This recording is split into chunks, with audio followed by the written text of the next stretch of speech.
یہ اللہ تعالیٰ کی طرف سے جو اللہ تعالیٰ نے یہ کھانا، یہ انہوں نے دعا کی، اللہ تعالیٰ نے ان کے لیے وہ معاہدہ اتارا. تو معاہدے کے متعلق بتایا جا رہا ہے کہ وہ کیا تھا کہ 7 مچھلیاں اور 7 روٹیاں تھی، لوگوں نے کھایا اور کل کے لیے بھی اس کو اٹھا رکھا. چنانچہ معاہدہ کا آنا بند ہو گیا. کہتے ہیں کہ اس میں ہر قسم کا ذائقہ تھا اور جنت کے میوے ہوتے تھے، ہر دن اترتا رہتا تھا. اسے 4000 آدمی بیٹھ کر کھاتے تھے اور جب کھا چکتے تھے تو اتنا ہی موجود ہوتا تھا. جو کی روٹیاں ہوتی تھی سب لوگوں کے کھا لینے کے بعد بھی بچ رہتا تھا. اور سعید بن جبیر رحمۃ اللہ علیہ کہتے ہیں کہ بکرے کا گوشت کے سوا ہر چیز ہوتی تھی. اکرمہ کہتے ہیں کہ چاول کی روٹیاں ہوتی تھی. واللہ عالم، یہ اللہ سبحانہ تعالیٰ کی طرف سے یہ انہوں نے دعا مانگی، حضرت عیسیٰ علیہ السلام سے ڈیمانڈ کی. حضرت عیسیٰ علیہ السلام نے اللہ تعالیٰ سے دعا کی، پھر اللہ تعالیٰ کے حکم سے ان کو یہ کھانا ملا. حضرت عیسیٰ علیہ السلام نے جواب دیا کہ نہ یہ طعام دنیا ہے اور نہ یہ طعام جنت ہے، یہ تو اللہ تعالیٰ نے اپنی قدرت کاملہ سے آسمان ہی میں پیدا کر لیا. وہ صرف کن فرما دیتا ہے اور فیکون ہو جاتا ہے. تو اس کے لیے اللہ تعالیٰ نے یہی کہا. چنانچہ اللہ تعالیٰ کا نام لے کر کھاؤ اور کھا کر شکر ادا کرو، اللہ تعالیٰ اور زیادہ عطا فرمائے گا، کیونکہ وہ بدیع ہے اور قادر ہے اور شاکر ہے. اللہ اکبر کبیرہ. یہاں پہ یہی بتایا گیا کہ جس دن معاہدہ اترا تو پھر انہوں نے بڑی عید منائی، انہوں نے بڑی خوشیاں منائی کہ اللہ سبحانہ تعالیٰ نے ہمارے لیے معاہدہ اتار دیا، کھانا اتار دیا. تو وہاں پہ خوشیاں منائے جائیں تو وہ بھی ان کے لیے عید کا دن تھا. تو جہاں پہ میرے نبی پاک حضرت محمد مصطفیٰ صلی اللہ علیہ وآلہ وسلم دنیا میں تشریف لے کے آئے تو ہمیں کہا جاتا ہے کہ نبی پاک حضرت محمد مصطفیٰ صلی اللہ علیہ وسلم کی تشریف آوری کے دن پہ تم خوشیاں نہیں منا سکتے، تم روزہ نہیں رکھ سکتے، تم یہ نہیں کر سکتے، تم وہ نہیں رکھ سکتے. تو یہاں پہ بھی دیکھیں کھانا جو معاہدہ اترا وہ دن جو ان لوگوں کے لیے ایک عید کا دن تھا. اسی طرح آگے ہمارے پاس آ گئی آیت نمبر 116 116. اور وہ وقت بھی قابل ذکر ہے. یہاں اللہ تعالیٰ اپنی مہربانیوں کی اپنی عنایتوں کا ذکر کرتے ہیں. اور وہ وقت بھی قابل ذکر ہے جبکہ اللہ تعالیٰ فرمائیں گے کہ اے عیسیٰ بن مریم، کیا تم نے لوگوں سے کہہ دیا تھا کہ مجھ کو اور میری ماں کو بھی علاوہ اللہ تعالیٰ کے معبود قرار دے دو؟ عیسیٰ علیہ السلام عرض کریں گے کہ میں تو آپ کا وہ منزہ سمجھتا ہوں.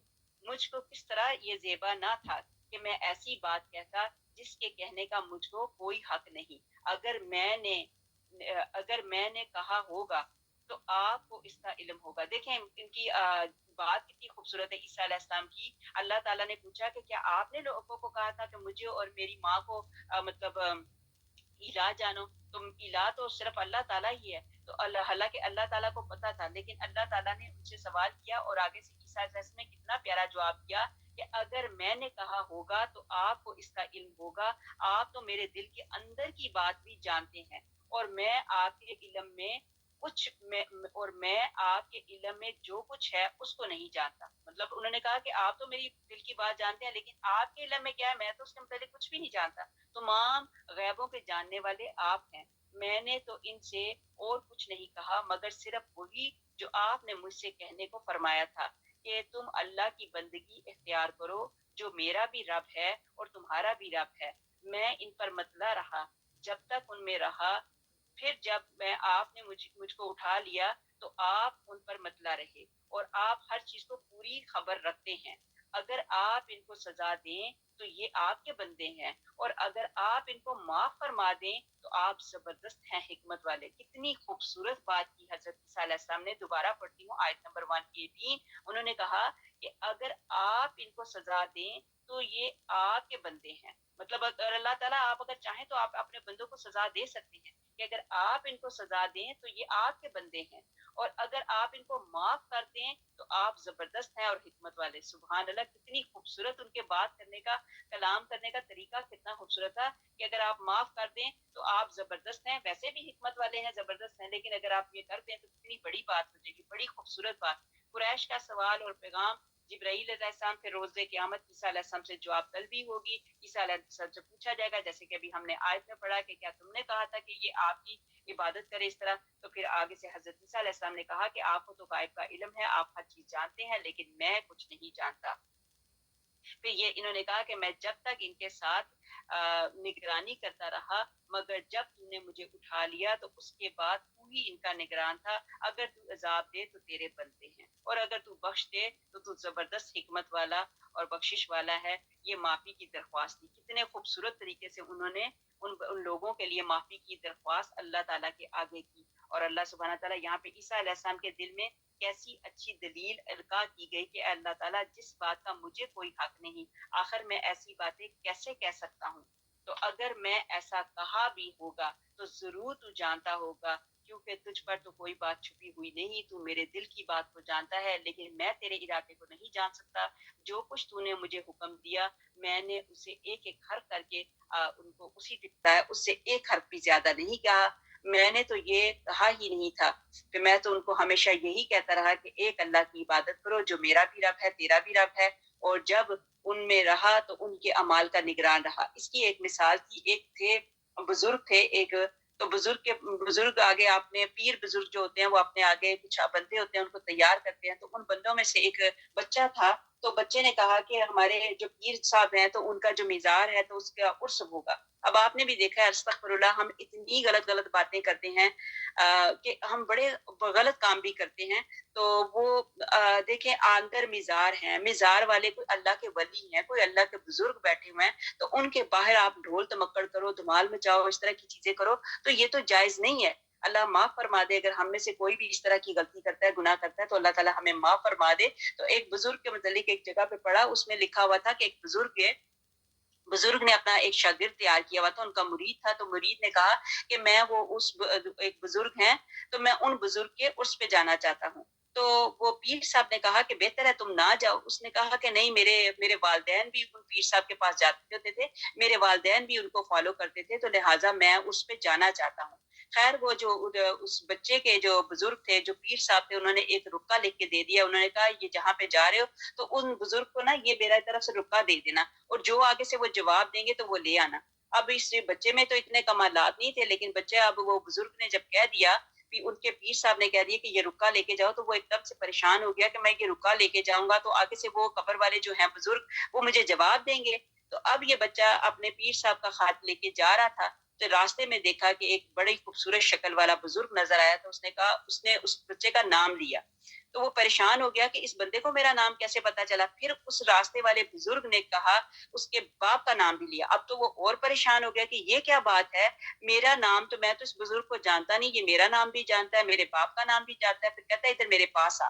کہتا ہے کہ میں اس کے پاس گیا، اس بزرگ کے پاس گیا، تو اس بزرگ نے کہا کہ یہ جو رکا تم نے لے کے آئے ہو وہ مجھے دو۔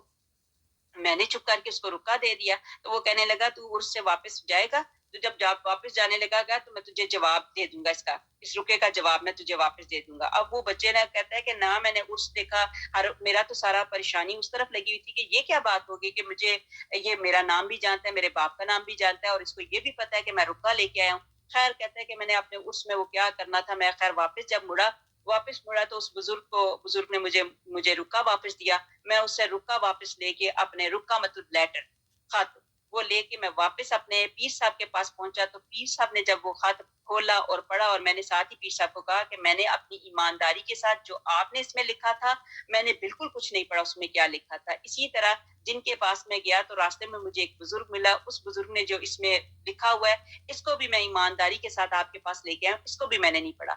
ابھی وہ جو اس کا پیر تھا وہ پڑھ ہی رہا تھا رکا، تو پڑھتے پڑھتے وہ بے ہوش ہو گیا۔ اس کے بعد جب ہوش آئی تو بچے نے پوچھا کہ کیا بات ہے، کیا معاملہ ہے؟ تو کہتے ہیں میں نے رکے میں لکھ کے بھیجا ہوا تھا کہ یہ جو آپ کے باہر یہ جو چیزیں ہو رہی ہیں، آپ اللہ کے اتنے بڑے ولی ہیں، تو کیا یہ ولیوں کا، اگر آپ کے پاس اتنا اللہ تعالیٰ نے طاقت دی ہے، آپ اللہ کے ولی ہیں، تو آپ ان کو منع نہیں کر سکتے؟ یہ باہر آپ کے جو مزار کے باہر جو شرک ہو رہا ہے، یہ اتنے کے کام ہو رہے ہیں، یہ ڈھولک تمکڑ ہو رہے ہیں۔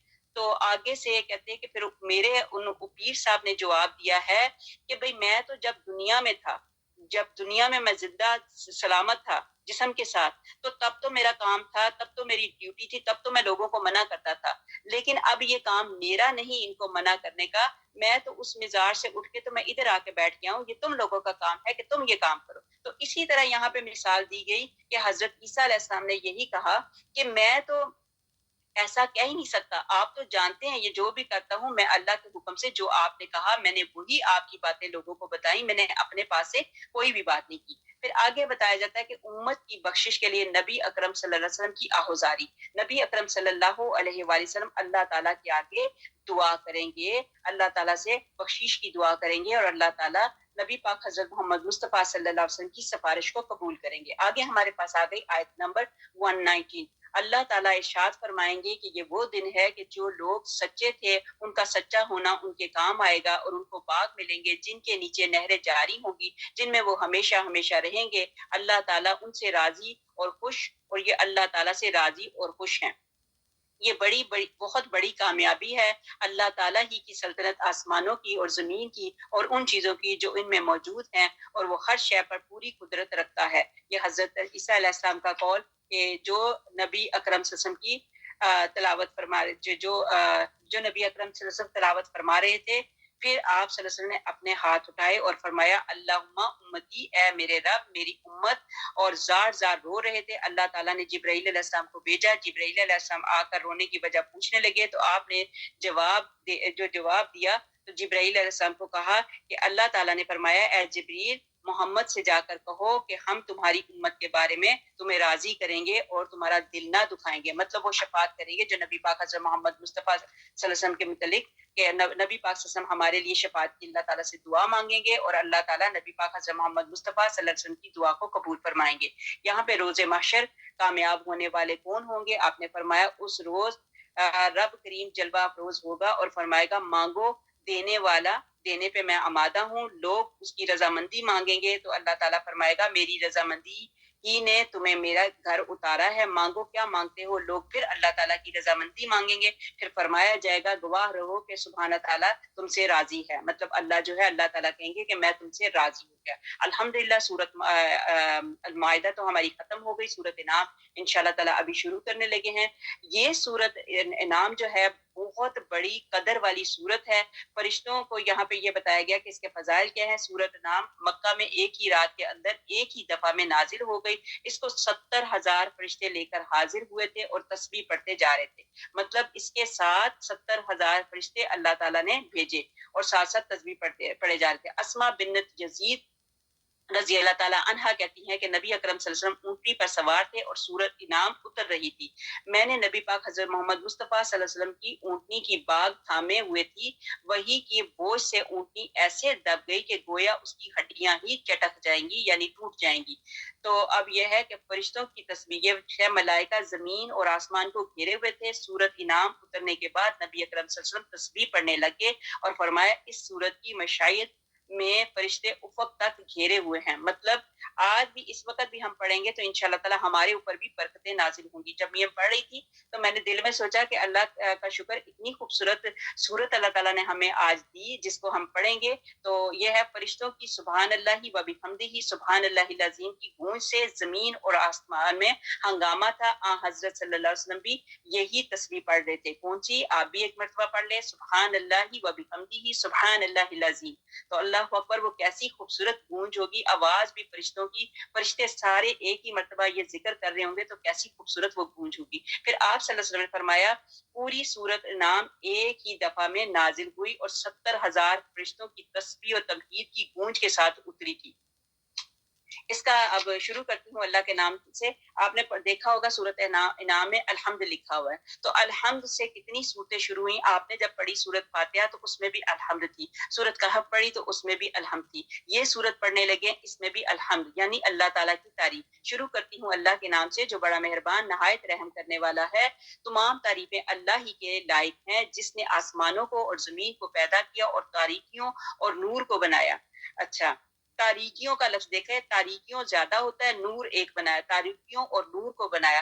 پھر بھی کافر لوگ اپنے رب کے برابر قرار دیتے ہیں، استغفر اللہ۔ اور وہ ایسا ہے کہ جس نے تم کو مٹی سے بنایا، پھر ایک وقت معین کیا اور دوسرا معین وقت خاص اللہ تعالیٰ ہی کے نزدیک ہے، پھر بھی تم شک رکھتے ہو، اور وہی ہے معبود برحق آسمان میں اور زمین میں، آسمان میں بھی اور زمین میں بھی، وہ تمہارے پوشیدہ احوال کو بھی اور تمہارے ظاہر احوال کو بھی جانتے ہیں، اور تم جو کچھ عمل کرتے ہو وہ اس کو جانتے ہیں۔ یہاں اللہ تعالیٰ کی قدرت کاملہ کی بات ہو رہی ہے کہ انسان اور قدرت کاملہ کیا ہے۔ اللہ تعالیٰ اپنے نفس کریمہ کی مدح فرماتے ہوئے کہتے ہیں کہ اس نے آسمانوں اور زمینوں کو پیدا کیا، گویا کہ بندوں کو حمد کرنا سکھلا رہا ہے۔ اللہ تعالیٰ دن میں نور کو اور رات میں تاریکی کو اپنے بندوں کے لیے ایک منفعت قرار دیتا ہے۔ یہاں لفظ نور کو واحد لایا گیا اور ظلمات کو جمع میں کیا گیا، جیسے ابھی میں نے بتایا نور ایک چیز ہے اور تاریکیاں جمع میں آئی، کیونکہ اشرف چیز جو واحد ہی لاتے ہیں، جیسے کہ یہی بتایا گیا کہ نور ایک چیز ہے اور تاریکیاں۔ اب یہ پہلی 3 جو آیات ہیں ان کو اگر یاد کر لیں تو یاد کر کے جب پڑھیں تو 70,000 فرشتے دعا کریں گے۔ یہ جو ہم نے سورۃ الانعام کی پہلی 3 آیات کو اگر زبانی یاد کر لیں تو یہ زبانی یاد کرنے والے کے اوپر فرشتے آ کے اس کے لیے استغفار کی دعائیں کریں گے۔ آسمان زمین کا بنانے والا تنہا اللہ ہے، تو پھر شریک اتنے کیوں بنائیں؟ مطلب نور اور اندھیروں کو بنانے والا بھی ایک اللہ ہی ہے، تو موت کا وقت بھی جو ہے مقرر ہے۔ انفرادی موت یا دوسری اجتماعی موت جس کا وقت اس کے پاس ہے، اللہ سبحانہ تعالیٰ ہی جانیں نکالنے والا ہے۔ یہ تسبیح بار بار پڑھیں، یہ کوشش کیا کریں صبح کے ٹائم پہ جب آپ فجر کی نماز پڑھتے ہیں تو اس وقت یہ تسبیح ایک مرتبہ یہ تسبیح پڑھ لی، ایک تسبیح کو مطلب 100 مرتبہ یہ تسبیح پڑھ لیا کریں، سبحان اللہ و بحمدہ سبحان اللہ العظیم۔ تو یہ فرشتوں کی تسبیح کہا جاتا ہے اس کو۔ آگے ہمارے پاس آ گئی آیت نمبر 4، اور ان کے پاس کوئی نشانی بھی ان کے رب کی نشانیوں میں سے نہیں آتی مگر وہ اس سے اعراض ہی کیا کرتے ہیں، سو انہوں نے اس سچی بات کو بھی جھوٹا بتلایا جب کہ ان کے پاس پہنچی، سو جلدی ہی ان کو خبر مل جائے گی اس چیز کی جس کے ساتھ یہ لوگ استہزاء کرتے ہیں، مطلب مذاق اڑاتے ہیں۔ کیا انہوں نے دیکھا نہیں کہ ہم ان سے پہلے کتنی جماعتوں کو ہلاک کر چکے ہیں جن کو ہم نے دنیا میں ایک ایسی قوت دی تھی کہ تم کو وہ قوت نہیں دی، اور ہم نے ان پر خوب بارشیں برسائیں اور ہم نے ان کے نیچے سے نہریں جاری کی، پھر ہم نے ان کو ان کے گناہوں کے سبب ہلاک کر ڈالا اور اس کے بعد دوسری جماعتوں کو پیدا کر دیا۔ اب جو آسمانوں میں ہے ان کا اللہ تعالیٰ اور زمین پہ ہے ان کا اللہ تعالیٰ، نہ یہ کہ جو آسمانوں اور زمینوں میں ہے وہی اللہ تعالیٰ ہے۔ اسی بنا پر حکم ہے کہ وہ تمہارے چھپے کو بھی جانتا ہے تمہارے کھلے کو بھی۔ دوسرا قول یہ ہے کہ اس سے مراد یہ ہے کہ اللہ تعالیٰ وہ ہے جو زمین اور آسمان کی ہر ڈھکی کھلی بات کو جانتا ہے۔ یہ مذاق اڑاتے تھے اور یہ کیا کہتے تھے کہ ہمارے تو کان پک گئے ہیں، کب یہ عذاب آئے گا، کب عذاب آئے گا؟ تو عذاب تو لے آؤ جو عذاب آنا ہے، استغفر اللہ استغفر اللہ۔ تو اللہ تعالیٰ تو ہر چیز کو جاننے والا ہے۔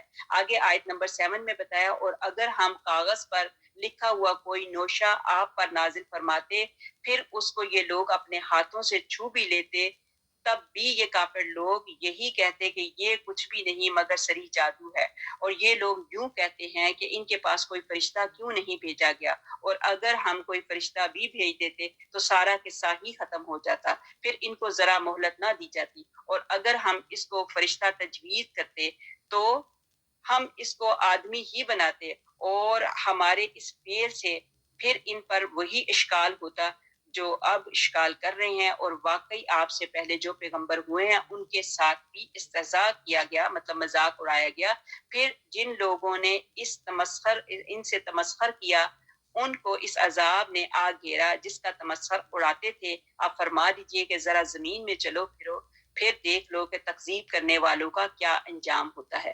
اب قریش نے جو کیا کیا، نبی پاک حضرت محمد مصطفیٰ صلی اللہ علیہ وسلم پر دباؤ ڈالا کہ مردہ کو زندہ کر کے دکھائیں، آسمانوں سے کتابیں لاتے ہوئے ہم دیکھنا چاہتے ہیں، ہم یہ چیز دیکھنا چاہتے ہیں، ہم وہ معجزہ دیکھنا چاہتے ہیں۔ تو اب یہ ہے کہ اللہ کا فضل بھی اٹل ہے اور ادھر ان کی ڈیمانڈ اٹل ہے کہ اللہ تعالیٰ نے بھی اپنے فضل کیے ہیں، تو وہ کہتے ہیں کہ اگر ہمیں معجزہ دکھا دیں گے تو یہ لیکن اللہ تعالیٰ نے کہا ٹھیک ہے ہم کرنے کو کر سکتے ہیں، ہمارا فضل تو اٹل ہے، ہم دکھانے کو دکھا دیں گے، لیکن اس کے بعد جب ہم دکھا دیں گے تو مہلت جو ہے پھر نہیں ملے گی، اس کے بعد مہلت ختم ہو جائے گی، پھر یہ ہوگا کہ تمہیں عذاب ہی آئے گا۔ اسی کی وجہ سے وہ کہہ رہے تھے، بار بار پیغمبروں کو مذاق کرتے تھے کہ کہتے تھے بار بار کہتے ہو عذاب آئے گا عذاب آئے گا، لے آؤ جو عذاب آنا ہے تو وہ لے آؤ۔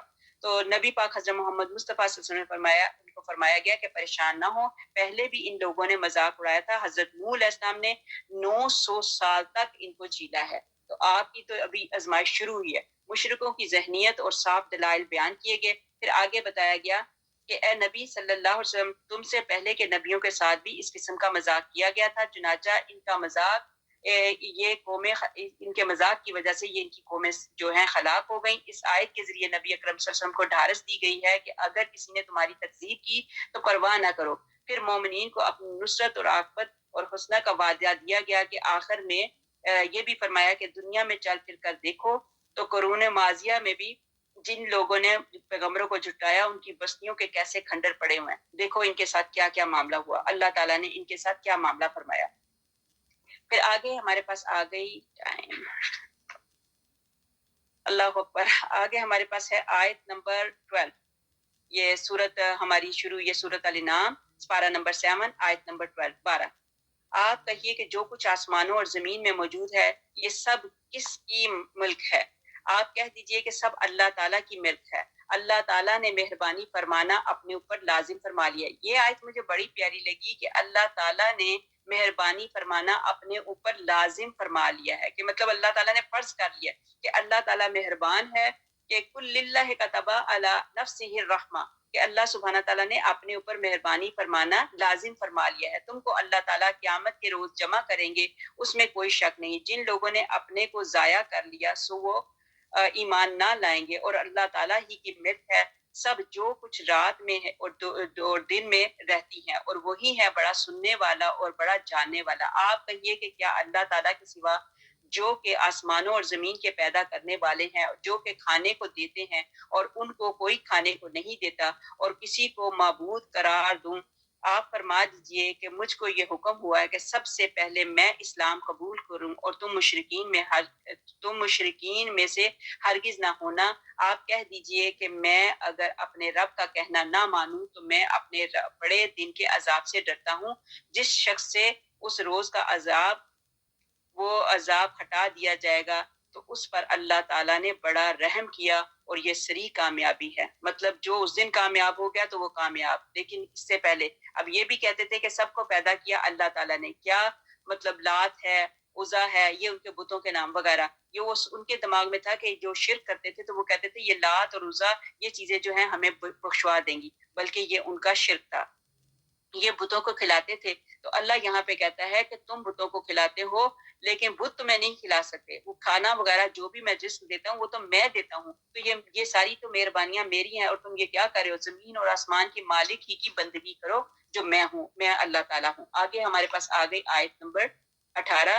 اور اگر تجھ کو اللہ تعالیٰ کوئی تکلیف پہنچا دے تو اس کا دور کرنے والا سوائے اللہ تعالیٰ کے کوئی نہیں، اور اگر تجھ کو اللہ تعالیٰ کوئی نفع پہنچا دے تو وہ ہر چیز پر پوری قدرت رکھنے والا ہے، اور وہی اللہ تعالیٰ اپنے بندوں کے اوپر غالب ہیں، برتر ہیں، وہی بڑی حکمت والے اور پوری خبر رکھنے والے ہیں۔ آپ کہیے کہ سب سے بڑھ کر گواہی دینے کے لیے کون ہے؟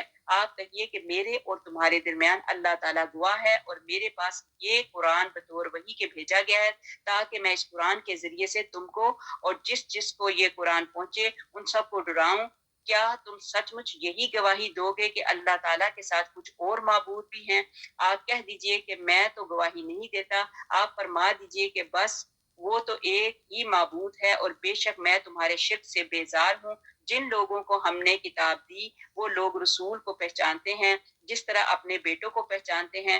جن لوگوں نے اپنے آپ کو ضائع کر لیا سو وہ نہ ایمان لائیں گے، اور اس سے زیادہ کون بے انصاف ہوگا جو اللہ تعالیٰ پر جھوٹ بہتان باندھے یا اللہ تعالیٰ کی آیات کو جھوٹا بتلائے، ایسے بے انصافوں کو کامیابی نہ ہوگی۔ اب نبی پاک حضرت محمد مصطفیٰ صلی اللہ علیہ وسلم کی آمد کے متعلق ان سب کو بتا دیا گیا تھا، کتابوں میں آ گیا تھا۔ یہ تو نبی پاک صلی اللہ علیہ وسلم کو اس طرح پہچانتے تھے جیسے اپنے بیٹوں کو پہچانا جاتا ہے۔ اب جیسے ایک ماں ہے، ماں اپنے دونوں جڑواں بچوں کو مطلب پہچان لیتی ہے کہ یہ بچہ یہ ہے، یہ والا یہ ہے، اور یہ والا یہ ہے، یا مطلب یہ حامد ہے اور یہ مظہر ہے۔ لیکن نیبر والے لوگ تو نہیں پہچانتے نا کہ یہ جڑواں بچے اس کا کون حامد ہے کون مظہر ہے، لیکن یہ یہودیوں کو اتنا بتا دیا گیا تھا ان کی کتابوں میں، پچھلی کتابوں میں نبی پاک حضرت محمد مصطفیٰ صلی اللہ علیہ وسلم کے متعلق بالکل کلیئر بتا دیا گیا تھا، لیکن پھر بھی انہوں نے کیا کیا؟ اپنے آپ کو نقصان میں ڈالا۔ اب یہ ہے کہ بتایا گیا کہ میں نے قرآن تم تک پہنچایا، آگے امت محمدیہ کے ذمے آگے پہنچانا ہے. مطلب اللہ تعالیٰ کا قرآن پاک ہمارے پاس آ گیا، کتاب آ گئی، اللہ کا شکر میں اور آپ پڑھ رہے ہیں. یہاں پہ یہ بتا ہی دیتی ہوں، جو کفر اختیار کرے گا تو دوزخ اس کا وعدہ گاہ ہے. اور جس تک قرآن پہنچ جائے، غور سے دوبارہ میں پڑھتی ہوں، غور سے سنیے، جو کفر اختیار کرے گا تو دوزخ اس کا وعدہ گاہ ہے. اور جس تک قرآن پاک پہنچ جائے گا تو گویا اس نے نبی اکرم صلی اللہ علیہ وسلم سے ملاقات کر لی. مطلب یہ ہے کہ اس وقت میں اور آپ اس وقت نبی پاک صلی اللہ علیہ وسلم سے ملاقات کر رہی ہیں. تو جس تک قرآن پاک پہنچ گیا تو گویا اس نے نبی اکرم صلی اللہ علیہ وسلم سے ملاقات کر لی.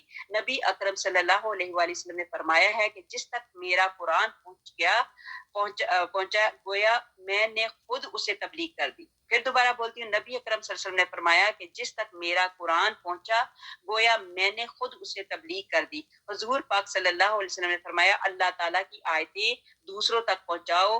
جس کو کتاب اللہ تعالیٰ کی کوئی آیت پہنچ گئی تو اللہ تعالیٰ کا اس کو حکم پہنچ گیا. الحمدللہ، اللہ کا شکر، اللہ کا کرم کہ جب یہ آیت اس طرح کی پڑھی جاتی ہے تو دل کو بڑی ڈھارس پہنچتی ہے کہ سمجھے کہ ہم نبی پاک حضرت محمد مصطفیٰ صلی اللہ علیہ وسلم کے کلام کو خود اپنے آنکھوں سے دیکھ رہے ہیں اور زبانوں سے پڑھ رہے ہیں، اور اللہ سبحانہ تعالیٰ اسے دل سے قبول بھی کر رہے ہیں. آگے آیت نمبر آ گئی ہمارے پاس 22. اور وہ وقت بھی یاد کرنے کے قابل ہے جس روز ہم ان تمام خلائق کو جمع کریں گے، پھر ہم مشرکین سے کہیں گے کہ تمہارے وہ شرکا جن کی معبود ہونے کا تم دعویٰ کرتے تھے کہاں گئے. اب اللہ تعالیٰ کہتے ہیں کہ ایک دن آئے گا جس دن میں سب کو جمع کروں گا، اور جو مشرکین جن لوگوں کو معبود بنایا ہوا تھا ان کو کہوں گا کہ جاؤ بلاؤ وہ کہاں گئے تمہارے معبود.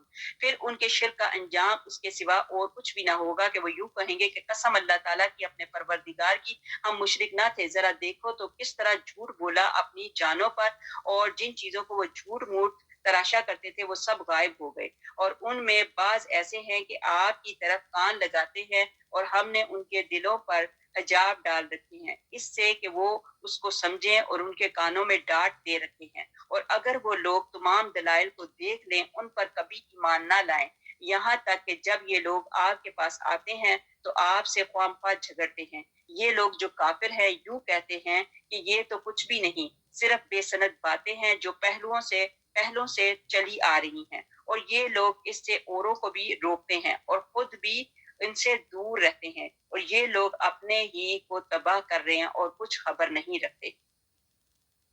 یہ روز قیامت مشرکین اور ان کے شرکاء کا انجام کیا ہوگا اس کے متعلق بتایا گیا. ابن عباس رضی اللہ عنہ نے فرمایا، جب یہ مشرکین دیکھیں گے کہ اہل صلاۃ کے سوا کوئی جنت میں داخل نہیں ہو رہا تو آپس میں کہیں گے کہ آؤ ہم شرک کا انکار کر دیں. چنانچہ وہ اپنے مشرک ہونے کا انکار کریں گے تو اللہ تعالیٰ ان کی زبانوں پر مہر لگا دے گا، پھر ان کے ہاتھ پاؤں از خود گواہی دینے لگیں گے اور کوئی بات چھپا نہیں سکیں گے کہ اے شخص اب تو کوئی شک تمہارے دل میں باقی نہیں رہا، قرآن میں کوئی ایسی بات باقی نہیں رہ گئی جو وضاحت طلب ہو، لیکن تم نہیں سمجھ سکتے اور تعویل اور توجیہ نہیں کر سکتے. اس وقت تو ان کا جو بھی کیا کرایا ہوگا وہ ساز اللہ تعالیٰ کے سامنے کھلا چٹھا آ جائے گا. آیت نمبر 27. اور اگر آپ اس وقت دیکھیں جب کہ دوزخ کے پاس کھڑے کیے جائیں گے تو کہیں گے ہائے کیا اچھی بات ہو کہ ہم پھر واپس بھیج دیے جائیں، اور اگر ایسا ہو جائے تو ہم اپنے رب کی آیات کو جھوٹا نہ بتلائیں اور ہم ایمان والوں سے ہو جائیں. اب وہ اس وقت روئیں گے پیٹیں گے لیکن ان کا رونا پیٹنا کوئی کام نہیں آئے گا، اور اس وقت ہائی وائی کریں گے لیکن اللہ سبحانہ تعالیٰ ان کی اس وقت کچھ نہیں سنیں گے.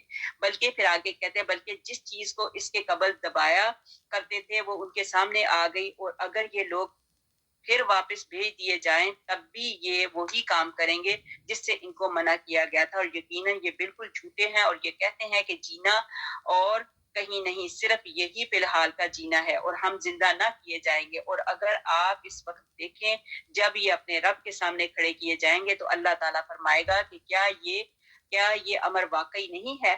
وہ کہیں گے بے شک قسم اپنے رب کی. اللہ تعالیٰ فرمائے گا تو اب میرے اپنے کفر کے عوض عذاب کا مزہ چکھ، کہ یہ جو تو کفر کرتا تھا تو اب یہ اپنے کفر کا مزہ چکھ. روز قیامت کے پار ہائی وائی کریں گے لیکن اللہ سبحانہ تعالیٰ ان کی ہائی وائی قبول نہیں کریں گے. پھر آگے بے شک خسارے میں پڑے وہ لوگ جنہوں نے اللہ تعالیٰ سے ملنے کی تکذیب کی، یہاں تک کہ جب وہ معین وقت ان پر دفتن آ پہنچے گا کہنے لگیں گے ہائے افسوس ہماری کوتاہی پر جو اس کے بارے میں ہوئی، اور حالت ان کی یہ ہوگی کہ وہ اپنے بار اپنی کمر پر لادے ہوئے ہوں گے